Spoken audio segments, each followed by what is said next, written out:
Once upon a time, in the heart of modern suburbia, lived a man named Peter who was as tech-savvy as a caveman confronted with a microwave.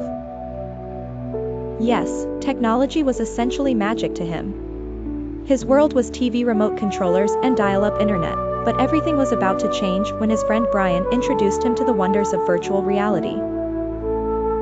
"Come on, Peter, it's easy," Brian said one Saturday, as they sat in Peter's man cave living room.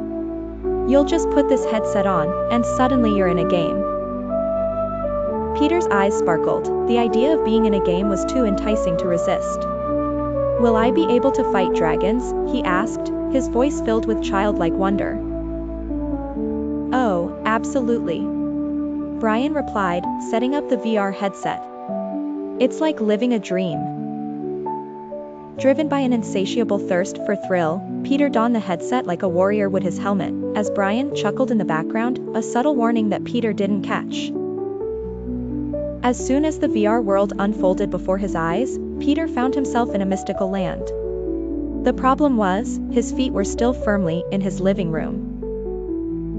The first adversary Peter faced was a ferocious digital dragon. Overwhelmed by adrenaline and armed with nothing but virtual courage, Peter lunged forward, striking the beast heroically, only to utterly wallop his poor TV.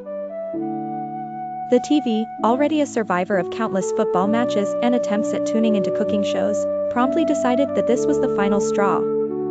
Crack.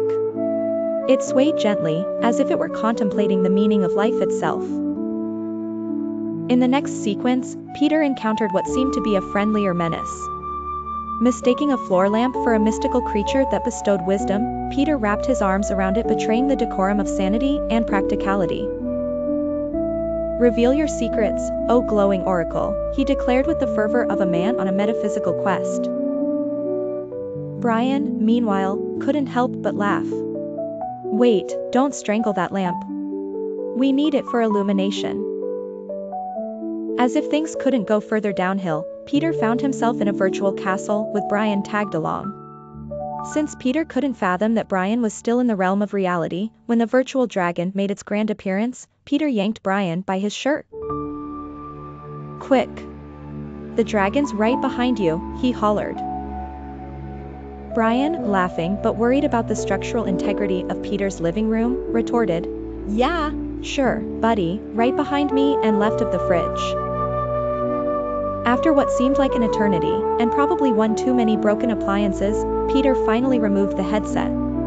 The living room was a spectacle, with the TV lopsided like an undercooked omelet and the lamp hugging the ground.